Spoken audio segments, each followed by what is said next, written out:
Run it up, then run it back. Run it up, then run it back. Oh, happy Monday morning, and we are actually back in Los Angeles again. This is Run It Back. I believe Chandler is somewhere in the desert enjoying Coachella at this point. So luckily, Evan Turner is here to help us out. Eddie on the end, Shams over here, and we have a lot. This is the greatest time of the year. We will start with the games that happened yesterday because they're very fresh in our minds, and some of them were more upsetting than others. And Eddie knows what I'm talking about. But we'll start with Clippers Suns. Eduardo was at that one, so we're gonna get full scoop on that. But the Clippers with a big win, 115-110. Westbrook made the defensive play of the game in the final seconds. See, it's not all about shooting.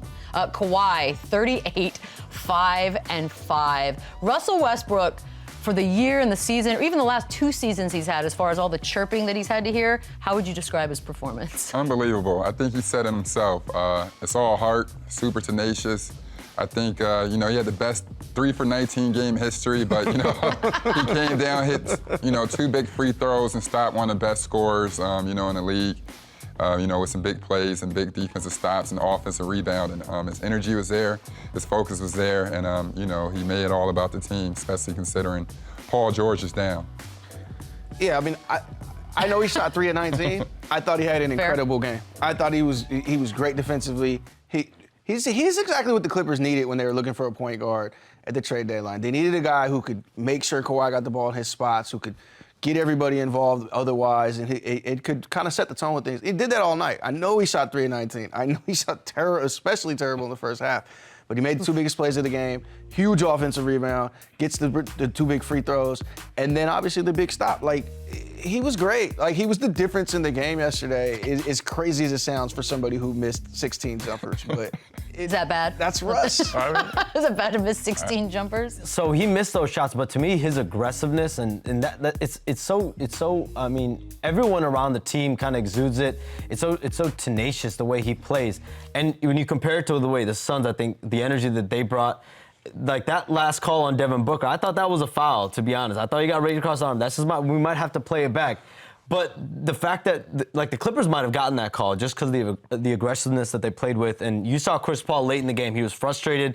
It looked like he was exchanging words with Torrey Craig because Torrey Craig on the other end was going, underneath screens on Kawhi Leonard. Clearly, Kawhi Leonard was not having problems with anyone, including Torrey Craig. So I think just the aggressiveness was not there for the Suns last night. I want to get to Kawhi really quickly, though, because, Eddie, you had said, we were talking before the show, that you hadn't seen him live in quite some time. What'd you think? I mean, he's such a physical force, and they tried everybody on him. They played 11 guys last night, in part because they played 3 centers, and in part because they needed to see who could guard Kawhi. The answer was nobody. Even Kevin did he did a decent job, and he picked up 4 fouls all on Kawhi, trying to sort that out. He almost had 40 points, and it felt like he could have way more. It felt like he started slow. But he's just such a physical specimen. His arms are gigantic. His hips are crazy wide. Everybody bounces off of him. That's such a weird description. It's wild watching him in person that he was so physically dominant. And he's not a center. You know what I mean? He's not even a particularly gigantic forward as far as height. But nobody could do anything with him. And it controlled the game. Him and Russ and their tenacity on that end of the court, it controlled the game. And like Shams said, the Suns just didn't have that energy or that physical, they didn't have that to them, and it made a difference. 3 offensive rebounds to finish the game. That's how you lose the game. And no PG, which I think all the talking heads were like, well, I don't know if they have a shot. The fact that they didn't have him and they get the win, this is a problem. No, definitely a problem. Obviously, you're missing one of the top, 20 players in the league, and you're going up against a team that's down and should be, on their, wits end, and they step up and really come through and win a tough game on the road. And, in a playoff situation, you always talk about trying to steal one on the road. And they definitely got those. And, with that type of confidence, with Tyronn Lue. What'd you say about confidence? I'm sorry, Evan. I was blinded by the extreme confidence that we're seeing. Right, and it started there. That was the foundation, basically. Goodness gracious. He looks good. He looks great. He played amazing. So, He deserved it. Shout out Eric Gordon, though. Like, they go and Yes. get Eric Gordon at the trade deadline, and I think it went under the radar by a lot of people. But last night, I think, 19 points. You can depend on him to shoot the ball at a high level. He can score. He can play make. And this is a guy that's starting now because Paul George is out. He's going to be out the rest of this series, most likely. So going out and making that trade, moving Luke Kennard, who clearly has been in and out of Tyronn Lue's doghouse at different points as far as playing, but Eric Gordon's a guy that everyone around the league can trust, including Ty Lue. All right, we got to talk about it. Phoenix. A lot of people thought they were the favorites to come out of the West. This is obviously it's just one game, and the playoffs are awesome. But what can they change? What do they have to change moving forward?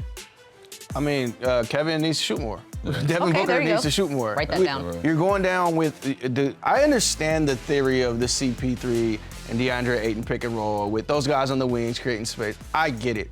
But when you watch CP miss a few of those shots, maybe get back to your guys. Maybe get back to your 50, 40, 55, 40, 90 guy. Maybe get back to Devin Booker, one of the best buckets in the league.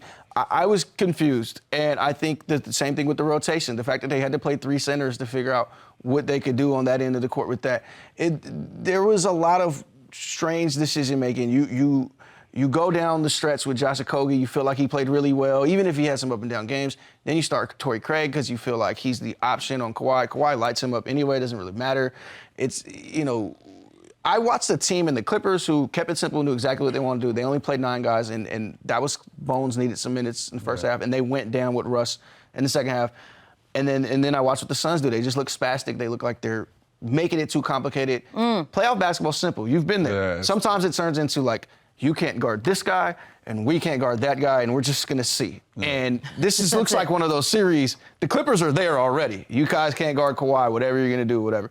The Suns are still waiting to get there, and it's time. Simplify it. You're down 1-0. You had home court, and you lost it already. Yeah, it's as simple as it's not about the X's and the O's. It's about the Jimmys and Joes. And what? Hold on. That's in this situation. That's good. Yeah, your Jimmy is KD, and your Joe is Devin Booker.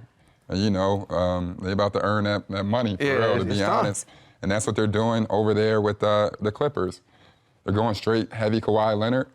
He's earning his money. Everyone wants to talk about how he's in and out of the lineups and he's preserving himself, load management. I know. But then these are the moments. Michelle, he's turned it on. Second half of the season, they eased him into the year, big time. Brilliant. Second half of the year, he's been a beast. Now in these playoffs, I mean, he was the best player on the floor last night. For sure. Well, he was always the one guy, I think, whether you like load management or not, and I think most of us don't, but Kawhi Leonard is a hired mercenary of basketball. Like They literally did this in 2018-19 with Toronto. They win the championship. And I remember midway through the year, there was a lot of complaining, even around people around Toronto, about one day we don't know if he's in the lineup, because you also change playing styles when he's in and out of the lineup, depending on other guys stepping up. And then you look at it, you get close to the playoffs, and that Toronto team wins the NBA championship. So I know, I'll never forget that. On that last day, they're like, "Oh, that was good. It was a good idea." Yeah, so you can always look back on it, hindsight 2020, but you're right. What is it? Hired mercenary. He's a mercenary. I love that word. 74% win percentage in the league. Come on. I mean, he's the only one allowed to do it. He's a one-of-one. Yeah, we're an analytic era too, so bank on that. And can I say this? In the fourth quarter, Kevin and Kawhi guarded each other. Love it. I love playoff basketball. We need that. I love when they just do that. And they switched it up. They mixed it up late in the quarter. But they started that fourth quarter following each other, scoring on each other. This is why we come to watch the game. Yeah, because the shots of them together. First of all, the crappiest part about all of this is that one of them doesn't go past the first round. I do hate that the scheduling lined up in such a way. We should be getting them further down the road, and I will complain about it for the rest of the time. This next one I thought was a combination of my airplane candy and the 4 glasses of wine that I'd had, but it wasn't, you guys. Lakers beat the Grizzlies very easily, actually, 128-112. Hachimura with 29. Austin Reeves, who even are you with the 23? AD, 22. I'm done questioning Austin Reeves, except for this next one. Is he him, as he wanted to tell us all? No, I think so. I definitely think he is. I mean, what do you have? He had 12 or 13 points in the fourth quarter. He scored 9 straight. He had some pretty big shots. When he hit 7 points on the stretch. 7-0 run, that's personal. huge on the road. Especially we always talk about playing with LeBron, but imagine going back into that locker room and taking shots you weren't supposed to take down the stretch and then looking at Bron. He's going to throw the gun in your lap. LeBron was literally watching Austin Reeves. I can't remember maybe Kyrie Irving Kyrie Irving, Anthony Davis at different points. But not on the wing, as a wing player. To Dova. You were just, My God, flashback, thank you. You're literally standing and you're just watching a guy go ISO or pick and roll, and Austin Reeves, I mean, he clearly did that, and LeBron gave him the ball multiple plays down, and Austin Reeves made plays. Evan, you played against, this is who Austin Reeves reminds me of. He's not as big, but Gordon Hayward, the way he plays, how shifty he is, his jump shot reminds me just like his. He's able to get, into the paint, into spots he might not be able to. That's just who he reminds me. He's like the 6'4" or 5" Gordon Hayward. Yeah, I think Austin Reeves got some more dog, right? More dog and more umph to him than Gordon. Feels like it. It seems like he was on the west side of Arkansas, west side of Fayette, kicking it. I think Gordon. I think that Butler background definitely fares well, but Gordon definitely a crazy talent. But to step up in this situation on the road, doing all the flex and everything, bro. We need that, ET. Yeah, buddy's raised up, man. Shout out to Austin Reeves. He's going to be so rich. He's going to be so rich when this is all said and done. So the I'm him moment, he did talk about that a little bit after the game. Here he is. It's a lot of emotions. You dream about being, on a stage like this. The best basketball players in the world is the playoffs, and I got hot late, and have fun. All right, Shams, tell everybody what you just told me. He's him, but when I spoke to Austin Reeves a couple weeks ago, you know what he told me? He's like, I'll go places, and they won't even know that I'm an NBA player. Perfect. They might think I'm a baseball player. They might think I'm a golfer. They might think I'm a regular civilian who just happens to be, whatever he is, 6'3", 6'4". So shout out Austin Reeves. This is a come up that we talked about. He was getting body wash for his teammates in training camp 2 years ago, a year and a half ago, really. And now he's starting in NBA playoff games, winning games for the Lakers. It's over, AR. They're going to know who you are when you go into Arby's or wherever it is. But think about it. If he's at a bar hitting on a girl and he's like, I play in the league, she's like, no way. There's no way you play in the league. I went to 2 Lakers games last week at Crypto, not Staples. I love when you do that. He's the absolute most popular player on that team, and that's a team with LeBron James. When they announced him, they went crazy. When he got the inbound, they went crazy. He got an and one. That's his city right now, and he's earned it. At the end of the day, he's earned it. That was an incredible performance yesterday, and you feel like you're him when you do all that. I'm him. And once he gets paid the new age, was it Beverly Hillbillies? Yeah, but where's he gonna go? Like, he won't be a Laker to get paid that much, right? He's gonna have to leave. You think so? Man, that's gonna be tough. Which sucks for him. That's gonna be tough. It's gonna be tough. Okay, this is a crazy question, perhaps maybe a little while ago, but I'm going to ask it, Evan, because nowadays, LeBron, AD, or Reeves, in this moment in time, who do you trust more? I trust right now. Come on.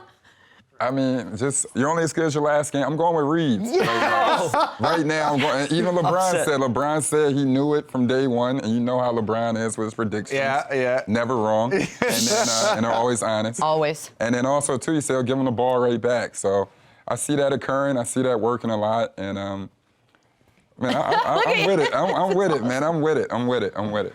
This is my own personal worst nightmare. I thought, oh man, if the Lakers make it into the playoffs, and if the Lakers figure out how to beat the Grizzlies, like this, anything could happen. And we're getting there. Austin Reeves did it to you, Michelle. I know, Austin Reeves, I hate you. But Eddie, are they contenders? Is this a possibility? Well, you mentioned earlier, one of the Suns and Clippers is going to knock each other off. One of the Kings and Warriors is going to knock each other off. That is their matchup if they win this series. And then Denver, we'll talk about. It looked great yesterday, and they have a favorable matchup, obviously. But, I mean, it's kind of lining up for them. I hate the Warriors matchup for them, but if they're getting going, look, LeBron played bad yesterday in my eyes. Like, he couldn't hit a shot. He definitely was really passive. A ton of just ugly passes. I'm shocked he only had 5 turnovers. Felt like he had way more. Anthony Davis was okay. He was pretty good defensively. Obviously had the injury and dealt with that. They had Rui score 29 points. They had Austin Reeves take them home down the stretch. Also, that little final 90 seconds where they had like 4 leak-outs in a row and just kept dunking it. Usually a team might turn the corner and kill some clock. They're like, no, we don't like the Grizzlies. We're going to keep dunking. We don't care. There's something to this Lakers team. There is. They just have a good energy about them, and they defend. And that's what you need in the playoffs. You got to defend, and you get guys like this contributing late when it matters most. So Are they contenders? Yes. Do I think they make it? Do they run the whole way? I don't think so, but man, there have been crazier things. I was going to say, the league office is in on this. I mean, I think we all agree that there's something going on. No, I'm just kidding. I'm the only one that thinks that. But Ja Morant, the big story as well, got injured. Any news on that? So, Michelle, I'm told he will be reevaluated today. They're going to see just how bad that hand injury is. He did say it's not a wrist injury, it's a hand injury. But he said his Game 2 status is very much in jeopardy. He's not sure if he's going to play. And that looked nasty. I mean, his fingers literally all went back. Oops. And just imagine doing that just normally. Now just imagine doing it when you're full speed, going down, all your body pressure landing. So it doesn't look good for Ja Morant right now. And I don't know if this team survives without him. I don't know if they survive with him against these Lakers. It's funny because during the regular season they had a lot. Obviously, they had a lot of games without him, and they did okay. But this just feels like a different animal, right? Evan, when I do that, you know, when the ball hits you and it pops your finger, I'm out for like 2 weeks. Oh, You guys are different. I don't know how he's gonna make it back. I don't know what they're about to do for him or anything, but I just hope a speedy recovery. You hate when a team loses, they go through the whole offseason blaming injuries. Oh, sure. I don't think if the Lakers beat the Memphis, this is an injury argument more so than it is the inevitable. So, I kind of want to see both teams full strength. Yeah. Go about it. I agree. It was that moment too. For the last 2 seasons, we talked about Ja Morant's style of play. That play is what everyone was always afraid of. Like, so athletic, and then we see that happen. There was another upset yesterday. Okay. Goes in for layups like this, and I have no comment. I mean, he's been going reckless abandon his whole career. Yeah. He's had injury after injury. It's unfortunate, but that's what makes him so great. But there's also a curse to that as well. That's the fear. A lot of convo yesterday saying, should we get rid of block charge? And it's plays like that. It's plays like the Giannis play. I don't know. I don't know what you do. If you can't, as a defender, like actually get in people's way, I mean, you're just giving up dunks at that point. Yeah, then they already put in defensive 3 in the key. So it's like, and we're already scoring 187 points per game. But can we get 200, Evan? We want 200. I mean, that's what the fans want, right? Vivek Ranadive believes we'll be scoring 200 points soon. So yeah, the customer's always right. Customer is thank you. Always right, man. Speaking of Giannis, Heat and Bucks. That was a big upset as well. Miami winning that one, but we lose Tyler Hero with the hand. We lose Giannis. Jimmy Butler had a great day. Middleton as well. But Shams, the biggest story, of course, is Giannis. Yeah, so I'm told there is optimism about his availability for Game 2. It's believed to be a pain tolerance issue that he's got in his lower back, and the team wanted to play it safe. He came out, he landed real hard on his back, then he tried to come back into the game, and he just felt discomfort. He didn't look like himself, couldn't even really walk like himself. So they took him to the back. X-rays were negative. I expect him to be reevaluated again today. But this is something that even if he plays in Game 2, I'm told this is going to be something he's going to be battling, along with he's got a ligament issue in his wrist as well, from what I'm told. So he's got a couple of these little nagging injuries that are going to play a part potentially. But right now, Giannis, there is hope and optimism. He'll be good, that he is fine moving forward.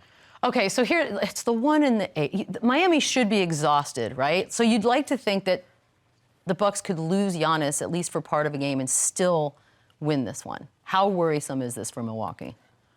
I think it's pretty worrisome considering the fact that what level Jimmy Butler's playing at right now. We talk about Kawhi Leonard and what he did yesterday and how he controlled the game. Besides, it seemed like the Heat scored literally every time. I think Jimmy's pace, his poise and everything really controlled the narrative of the game. And it really, hit the Bucks in the mouth. Even though Chris Middleton had some big moments, but anytime you see a dominant Jimmy Butler in attack mode and the Miami Heat and, Coach Spoelstra, they've been there before. They know how to, win big games and come from, behind. So it's a culture over there. And, I'm definitely concerned, but I think if Drew Holiday gets going, they'll be fine. Like, there were a couple upsets, I think, during the playoffs, at least this weekend, Eddie. Do you think this was the biggest one? Did this one shock you the most? Yeah, I mean, it's the 1 versus the 8. It's the series that we all pretty much assume was academic at this point. Sweep. And even with the injuries, it was a tight game. You just kind of figured the Bucks' talent went out. Then Tyler Hero goes down. But like Evan said, Jimmy Butler just, he's a man on a mission. Yeah. It matters now, I guess, and he's playing like it matters. And another game where the physicality that they played with mattered and just changed things. And you don't expect that from the Bucks. And the way Giannis rolled on the ground, he's not typically the guy who does that. He usually absorbs his contact, and he complains to the refs, but he's not doing all that. You could tell that was something that's going to hurt, and that's going to linger. Like, we've all been there. Woke up on the wrong side of the bed, back is tight. We don't have to go score 35 points and get 15 rebounds and against a defense like that. So it's going to be interesting going forward. They got the split. If they can get the 2-0 lead heading home, Miami will believe the hype. Wow. They will believe the hype. Great. I can't wait to hear the word culture for the next. Oh, my It's goodness. my favorite thing to hear over and over again. And Tyler Hero, as they mentioned, with the broken hand, I'm assuming we don't see him again? Yeah, he's going to be out, I mean, probably for the duration of this postseason, is what Eric Spoelstra alluded to last night. But it's crazy. He dives on the floor, breaks his hand, and then he stays in the game. You could tell he's clearly bending over, right? Like, he's down. Like, he was ready to just fall onto the floor, collapse. But he kept playing. They didn't even call a timeout or foul or anything. And then he takes a shot with a broken hand. So shout out Tyler Hero for trying to gut it out. Shout out Eric Spoelstra because, I believe he had timeout left, and he just said, nah, play through it, bud. It's cool. It's cool. We'll get you out the halftime. And it's like, that would have been a perfect time to call a timeout. Like, regroup, get somebody in the game spot. What are you doing? And he just let him wing it, and got a nice almost air ball for his troubles. I mean, look, Evan, we're going from Milwaukee will probably sweep this series, and this will be one of the more boring series to watch, to, all right, well, I mean, without Tyler Hero, though, Miami, can they still pull off some sort of an upset here? I think this is where you call in Duncan Robinson. See what he can do. But right now, obviously, like I said, you hate the word culture. I think Miami plays at a great pace, and they always try to set a tone, and they thrive in these moments of being underdogs. Like Eric Spoelstra said, we're like the Navy SEALs, drop us anywhere and we'll go compete. And, I think right now, if they keep playing at a high level defensively and, continue to control the pace, Miami has as good a chance as anybody to win. So, look, lowest scoring team in the league, didn't even average 110 points a game, which is absurd in today's NBA. Right. Highest scoring team of the game ones of the playoffs so far, and that's against the Bucks and their vaunted defense. They shot 60% from three. They shot 60% from the floor. Like, I don't know if you can replicate that again, but if they defend, if Jimmy's there, they have a chance, and especially if Giannis misses a few games. It's getting dicey over there right now. Playoff Jimmy is just funny to me, because we've talked about him in every different way you could talk about a player. He's trying, he's not trying. He told us he's not going to try until it matters. And then we get this sort of old school version of Jimmy. I mean, Bucks fans, on top of the Giannis injury, have to be just bummed today, Eddie. Like, bummed, because this is the worst case scenario. Yeah, I mean, look, you play all year to have the best record in the league, to get home court, and you give it up in 48 minutes. So, yeah, you got to be bummed. And your star may be out. And Chris Middleton, he played great, but, there's some worries about his knee and how healthy he is. And it could go that quick. And we talked about the East all year and how competitive it is. And we might end up second round with the Heat and not the Bucks. But I mean, but to defend, remember before the All-Star break when Giannis was down and how crazy Drew Holiday went. I think he averaged close to 30. They were able to go on a run even when people thought they were going to drop. Don't forget how battle-tested they are. And, they're still pretty deep as well. You have a lot of guys that were on a team that won a championship a couple years ago. And I think, if anything, if desperate times calls for desperate measures, and I think Drew will show some grit. He's going to have to. Believe it or not, I just feel like they're disrespected in more ways than one. The Denver Nuggets played last night. It started at like 1 a.m., but it did happen playing the Wolves, and it was a complete and total rout. Jokic 13, Murray 24, MPJ had 18. The big three combining for 55 points. If they keep playing like that, Evan, and look, they've been given not a lot of credit, I think, and people don't expect big things, although given how everything turned out this weekend, who knows? Are they the team to beat now? Now, when's the second round over? Because that's... That's it? That's the stealing? Yeah, I think so. So I think a little bit after Cinco de Mayo, you guys should be wow. hitting Cancun. But the game yesterday was unbelievable. You have to give credit to, to how they defended home court. I think they had a great, team win. I mean, to really show, foreshadow what they'll do in the playoffs. I mean, this is a great way to set the tone. They didn't play with their food. They took out, a tired, Minnesota Timberwolves team right away. And like they said, I think Shaq and them talked about it a lot. They abused the the Twin Towers, you know, matchup as well. So I think they'll be fine in this situation. I just don't like them long term. That move that Jokic had. Oh. You know what I'm talking about? Yeah. He did this weird spin move. Oh, yes. Looked like a travel, but it wasn't a travel. It was way cleaner than all of Kawhi's spin travels. It just looks awkwardly athletic. I'm so happy you brought that up. My guy on Instagram who does like the crazy travels, is this a travel or not? He needs to tell me that Kawhi traveled on that little step-through move because You need to let it go, Eddie. You need to let it go. I'm not. 3-point game, I'm not letting that go. He did it twice. He did it twice, and like he knows the rules better than me or something. I don't know. But to go into this game, Jokic only scored 13 points, and they obliterated them. He only scored 13, and he still scored more than Karl Anthony Towns. So I'm disappointed in my Timberwolves, who I've kind of adopted because I love Anthony Edwards. Hold up, you hate Rudy Gobert. How are you going to But I love adopt Anthony him? Edwards. My love for Anthony Edwards is that strong. That's really strong.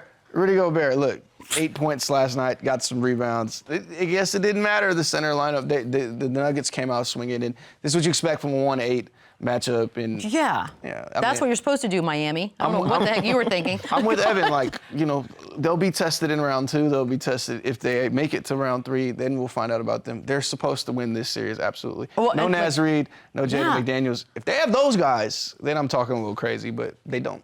We'll get to the fact that they scored 80 points, which is not great. But Barkley mentioned the fact that this was a 10:30 Eastern start time. Like I said, we're on the West Coast, and even I was like, there's another game?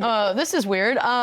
Does it matter to the players at all? Like when these games start, is there an effect? No, I don't think so in regards to playoffs, but you know, in regards to like a Christmas game maybe, or every now and then, no disrespect to them, but like you get the NBA TV playoff game, you'll be like, damn. I thought this was the big league. Right? We're the 1 seed. That's weird. But no, it's kind of crazy, but you got to handle business, and you know, I think the number one thing as players is taking care of that first game and, you know, setting the tone. Eddie? I mean, 80 points for the Wolves.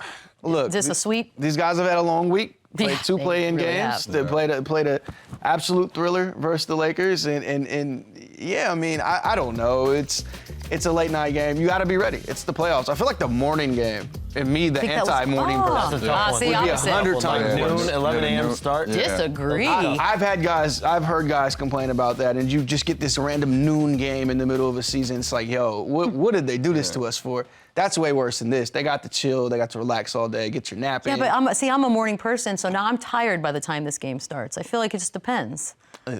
Not if you're playing. I remember we came from Portland. We did a Martin Luther King game in D.C. We come from Portland. The game's at 12, so that means it's 9 o'clock. Oh, yeah. We had to wake up at 7. For the minute, it was 4 a.m. our time.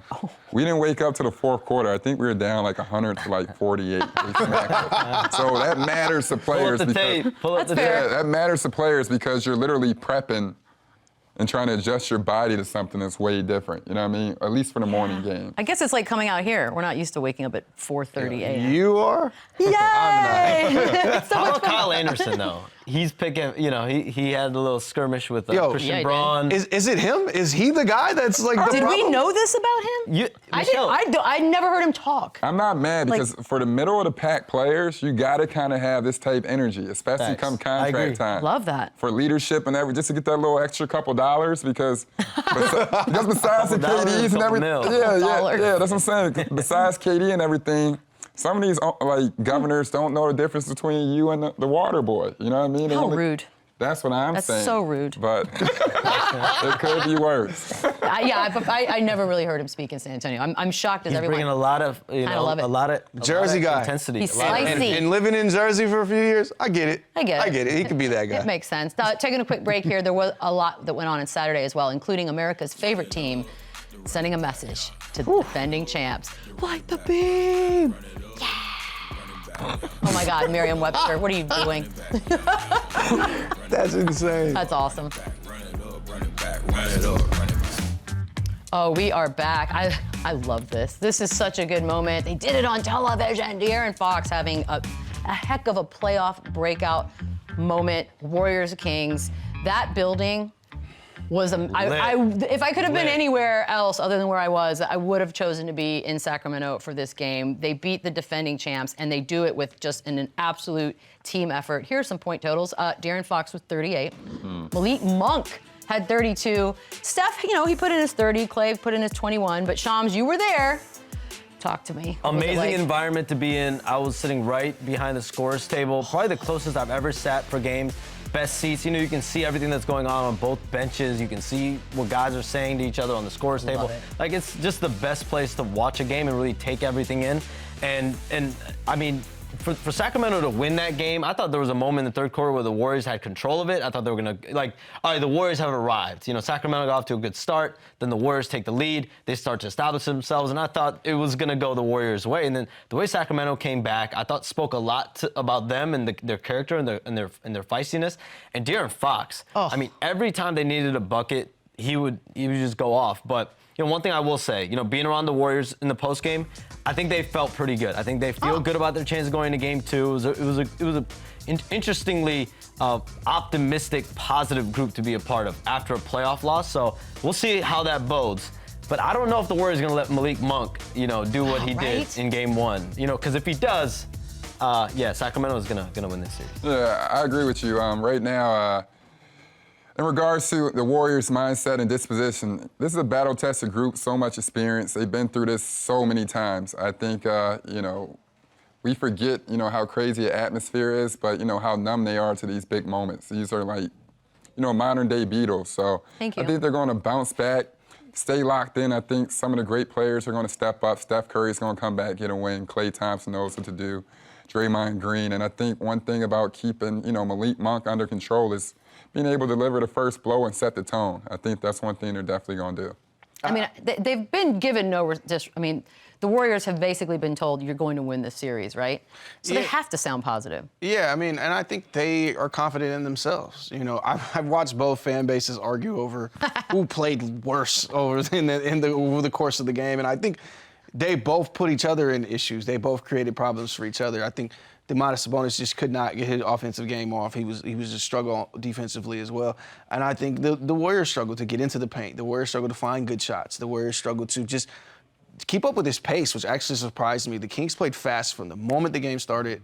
They fed off the energy of that crowd. And I thought, like, yo, this will play into the Warriors. And in the third quarter, like Shams mentioned, it looked like it might. They were up 10. It looked like they had a game in hand.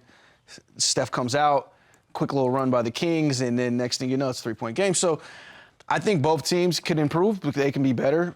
They're both going to be confident, obviously. But look, the Warriors get the split. They go home to Chase Center, and they feel good. And they've been here before. They've been down in the finals and won. They were down in the finals last year and won.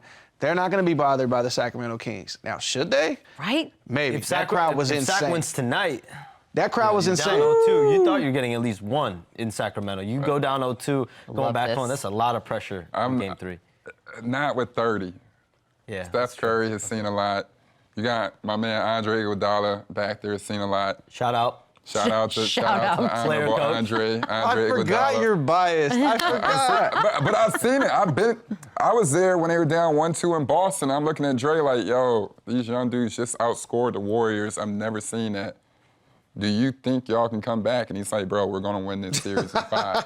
So after doubting them, Breaking news. Yeah, I would never. I know, right? I'm like, okay. Yeah, I would never doubt anything else. And I was sitting there in Boston like, bro, this is over. Like, this is done. And what do you say about this series, though? I mean, he's not worried at all. And I need more specifics. He's confident. They've been here before. Like, I literally texted him and said, I'm not going to ask if you're worried because last year I literally harped on how it was over, and you're like, no, we're going to win. But we need a prediction. 6 games, 5 games? Like, what are we thinking here? For the sake of my love for Kevin Huerter and the 0-1 Kings, I will say, let's just say 6 or 7? 6? Let's go 6. I mean, that's awesome. I mean, it's off the roll. Let's say 7. It's only an hour and a half. Let's say 7. I like that. I'll take 7 of this. I like that. I like that. I like that. One time. At this point, I'm rooting for a Game 7 in that building. And shout out to my hometown. They showed up. The photos and videos from before and afterwards outside. And they call it Doco, the area that they're in. Doco. Looked amazing. And, you know, I wondered, yo, this is only an hour and a half away from the Bay. could they be infiltrated a little bit? I've seen a lot of people selling their tickets. I thought, yeah, right? I thought maybe. So it was, to me, some fans thought it was more 80-20. To me, it felt like 95-5. I thought it Really? was all sack. It didn't look. That makes me happy. And And they kicked E40 Everywhere. out, so now it's like 96. That part I if didn't you know. think about it, We didn't yeah, care for for that. sure. It's 96-4 now. All right, so if it goes game 7 on you, you're gonna get us tickets, get us room and board, everything. I think Beadle has room the and board. connections. You're going. I bought my tickets for Game 4. that I don't should ask. never happen. That's crazy. Well, I mean, I got a good price, but I it's hear still. Man, I can make a call. I can talk to some people. Yeah. Cool, I like that. I want to beat like the E40 thing. I'm glad. So this is that, right? And if you don't know who E40 is, well, shame on you. But also, have you ever watched a Warriors game? This is him getting kicked out. Shams, what do we know? So E40 gave me a statement yesterday morning Yes. where he basically said that he felt like there was racial bias that was behind him getting thrown out of this game. He cited a female that was sitting, course. that was behind him. That was, from what I'm told, basically chirping at him all game to sit down. He was standing up a lot during the game, and this lady was yelling at him pretty much for most of the game to sit down. And at one point, obviously security got involved, wanted him to sit down, and He said no, or? Eventually, well, there's conflicting things. Okay. E40's camp says they were never warned about whether about sitting down. Otherwise, we'll throw you out of the game. King's security says that we informed him, we warned him that he needs to sit down. He's been standing up too much, and he refused to, and that's why we throw him out of the game. And I think it's very much in question whether E40 will show up to today's game. Wow. That's terrible. That's all. He's No. at every single game. Every for the single Warriors. Every single one. Road game. He went to the White House with them. Yeah. He was courtside at the All-Star game. That's he's a pretty big fixture in Bay Area Could he sports. NBA. theoretically just buy an entire section of the front row just to... Realistically, it's just a basketball game. If I just went to the White House 2 months ago, I'm sorry, Bob, that's the head of security. I'm walking through the door, okay? And then I'm using my courtside privilege to stand. because those seats don't fit E40's hips, And my they're not guy. cheap. where's his throne at? Yo, shout out. And why is it got to be a woman always complaining? Yeah, always. Why? No disrespect. Why? Shout out to Shams for having the E40 contact. That's my favorite I'm thing. thoroughly impressed. Of all the things he has to keep track of and everything, he's like, I also had to go talk to E40 and make sure I get I the love full that. scoop And on it's that. being reported by Shams. That's God, big that's time. awesome. That's crazy. I hope love he's that. there today, but I'll be bummed if We he's gotta give him not. one of these. All right, there we go. There we go. I'm doing this. I'm not cool enough. Cool. Okay, that was one of the great ones. This was also another great one. Knicks, Cavs, stealing a game one. I mean, if you think that way. Cleveland at 101-97. The bench for the Knicks was incredible. It was their road playoff win since 2013. Brunson and Hart. That's really all I'm gonna say. Brunson and Hart. They're back at full strength. Evan, talk to me. You like them in the series? I love him in the series. I'm a big Jalen Brunson fan. I think, he's so talented, such a great skill, player, one of the best guards in the league. And when you add that up with the momentum that the New York Knicks have been having and what they've been waiting for the past few years, I'm all for the Knicks doing this momentum and, killing it. Yeah, I watched this game and I'm like, oh, it makes way more sense now. The Cavs don't have the shooters they need to have, and the Knicks do. And it jumped out when you have Josh Hart coming off the bench and being that good a complimentary wing. And then you watch just the Cavs spacing just completely be gobbled up by those two bigs. What did you call them earlier? 14 feet of what? I heard somebody say 14 feet of waist or something, but that wasn't me. That's mean. You lose the rebounding battle, you lose the points in the paint battle. You shouldn't do that when you're playing those two guys. Mitchell Robinson made them both look small. Isaiah Hartenstein had his moments. Josh Hart had like 5 offensive rebounds. Yes. This looks like it might just be a bad matchup for the Cavs. I hate to be game one overreaction guy. They were a great team all season long. Yeah. But I don't defensive analytics always bother me. The Cavs were far and away the best defensive team analytically throughout the entire season. I watched the Knicks get all the shots they wanted all game. I watched Jalen Brunson say, you tried 4 guys on me so far. None of them can guard me. You bring out your big guy. I'm hitting a 3 on him. I watched them get those guys in space and create. I watched them get layups over and over. Yep. Shout out to defensive analytics, but I don't believe it because of stuff just like this. Yeah, no, they set the pace, they set the tone. The guys came out right away, smacked them in the mouth, and you got to give Julius Randle his credit too. He had a great first half as well. Started off huge. playing Coming back from an ankle injury. Yep. Ankle injury. He hasn't played in, I think, 2 weeks, Yep. 3 weeks, and comes back. And then Big time performance. Feel good about my Knicks pick here, I'm not gonna lie. And the only thing that could be better is if Derrick Rose got in. That's Shout out That's Chicago. All. Shout out Chicago Shy. love. By the Shout way, out. and I know today's not the day, but one day we're just gonna need to talk about the fact that Derrick Rose has been on that bench all season. It's just crazy to see It's him there. blasphemy. In uniform, not in street clothes. Yeah. In uniform. I know it's killing Tibbs. It can't I know be. it's Killing Derek, it's killing Tibbs, but it hurts me. I'm like, how you gonna do Pooh like that? It's But- kind of crazy to me, but look, game 2, is it a must-win for Cleveland? has to be. Absolutely. Otherwise, Right? you go back, 0-2, going back the to New York. Garden? I'm curious what, Donovan Mitchell, big offensive game, man. of course. Him and Darius Garland need to find a flow, because I think when Darius Garland has the ball in his hands as well, like he's able to be dynamic, get other guys involved. Donovan Mitchell, amazing scorer, but you're going to get a lot of scoring. Darius Garland, I think, does a good job getting everyone involved and getting everyone points. So, again, that's part of the learning process. This is the first playoff series that Darius Garland's been under, Evan Mobley's been under, and now doing this together, I think it's definitely going to be a learning process, at least initially. 0 shot attempts in the second half for Darius Garland. So, yeah. That's crazy. That can't happen. Thanks for that. And he was like 7 for 12.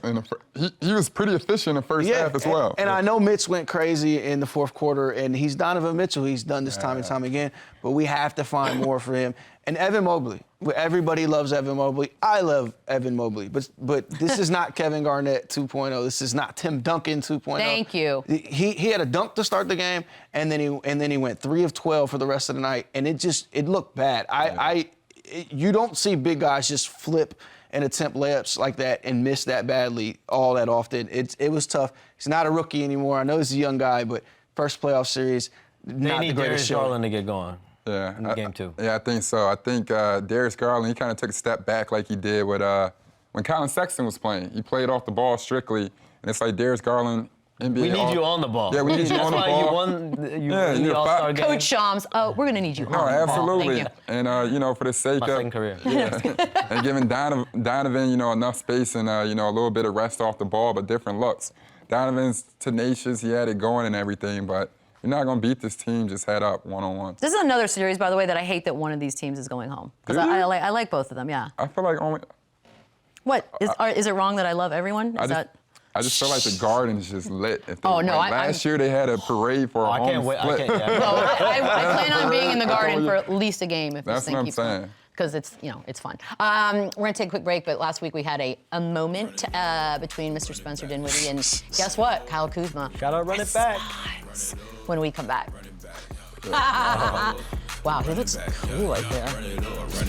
Twitter from earlier this year, you and Kyle Kuzma had a little back. Actually, it wasn't even a back and forth. He sort of came at you, and you said they're not trying to play winning basketball. He responds on Twitter. The funny thing is, they don't play winning basketball. But you didn't do anything else on Twitter. Do you have a response now that it's been some time?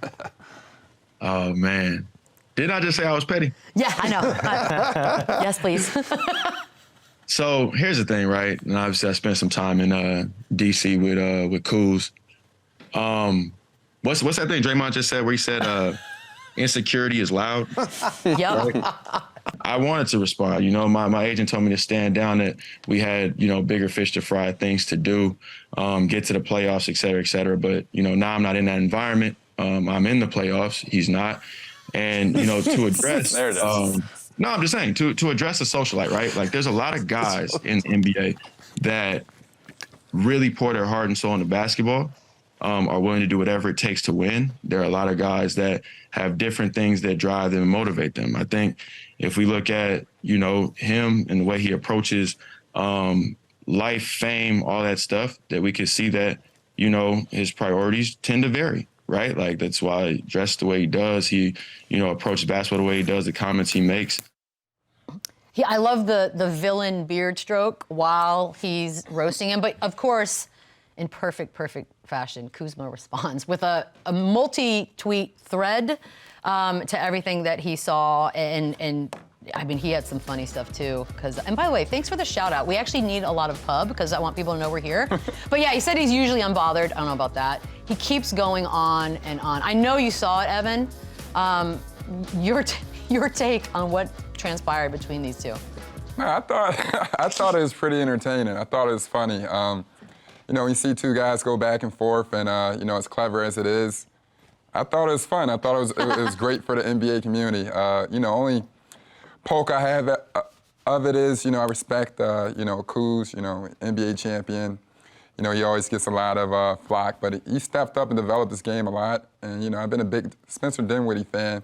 I just hate when, not saying the middle of the pack guys go back and forth, but I think, you know, sometimes we need to support each other a little bit more as opposed No, to... stop it. Fox catching. By the way, Rick Fox right gets now. shrapnel on this one for no reason. And then he threw in the honorable Rick Fox. The honorable. I gotta say, Let's not do that. The Rick Fox thing, I think what Spencer Dinwiddie was trying to say is that no one, when you think about those Lakers team, no one says, oh, yo, Rick Fox led this team to a championship. Sure. I think that's the same way, you know, you look at that 1920 Lakers team, you know, about did Kuz lead that team Yeah, but, championship? But look, still, poor Rick Fox is but Rick sitting Fox somewhere definitely got caught being in this. handsome, and then he's got to deal with this. No, of course. No, of course. But when Definitely got caught in when you sit there as well, we've been in the league for, you know, multiple years. I think as a player and as a winner and everything, you can't, we're downplaying the championship.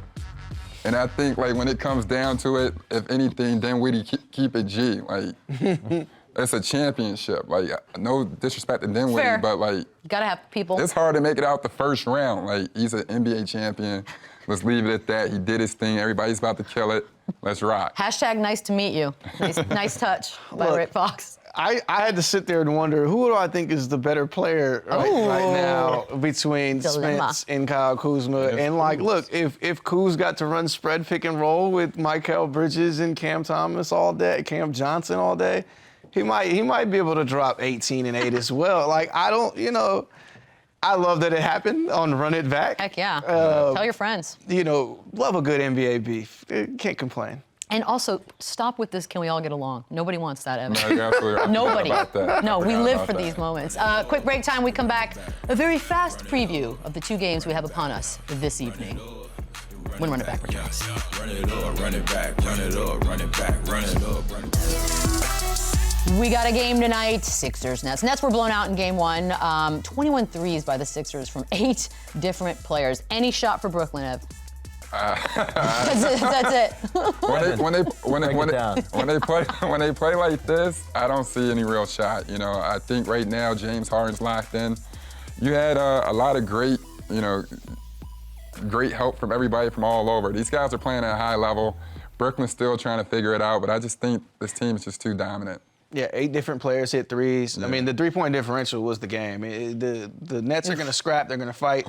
There's only so much you can do when the team's hitting 23s, and you can't match that. So, I don't know. It's going to be tough. I give them a chance game 3 at home, but besides that. So don't even bother watching tonight? Got it. Okay, The good thing about the Nets is that the Sixers had, I think, all-time like franchise record in three-pointers made. So maybe it's just a hot game. And also the other thing is you could tell Brooklyn has a pretty very specific game plan. Double team Joel Embiid every time he has the basketball, whether it's at the three-point line, mid-post. He's getting double teamed all game. So we'll see. We'll see how he fares. My favorite assessment from some talking head. Embiid is large. Thank you. Warriors, Kings, that's also happening tonight. Shams, what do you think about Wiggins in his first game back? What'd you give it? I thought he was amazing. I mean, I assume maybe he might start tonight. I don't have any information there. But he played really well. He looks like he's in great shape, which is great news for the Warriors. I thought he was tired late. But they also went to him on De'Aaron Fox. I'm with you. I think he starts on De'Aaron Fox. Like, let's just get these guys out of here before they get too hot. At the Warriors tonight, but they made me look crazy the other night, too. Yeah. Crazy is a good word. No, I got the Warriors as well. I think Wiggins will be fine. I think he's going to come back, defend at a high level. But I think, like I said, the Warriors are so experienced, and they have a bigger picture in mind. I'm taking the Kings. Am I the only one? You might be, Michelle. You guys are so might be. disrespectful to America's team, and it's starting to really bum me out. I think Sacramento, they're on. Like, you got to win the games at home. That crowd, I haven't seen anything like that in such a long time. The pregame festivities outside with, like, ushers dancing, and come on. Poor Doris Burke. We could not hear her in that. No, it's audio issues. And she's incredible, and I'm sorry, but that crowd was insane. It was so loud. I'm so jealous that you were there. That was the one. So much fun. We will be back tomorrow. That's the exciting news. The more exciting news is that we will have a special guest coming to us live from Australia. That's right, Oklahoma City Thunder star Josh Giddey. Triple-double machine. God, he got home fast, didn't he? He was on a plane the bouncing. day after the game. All right. First thing smoking, Respect. I'm going home. We'll see you guys tomorrow. Enjoy the games. Run it back, run it back, run it.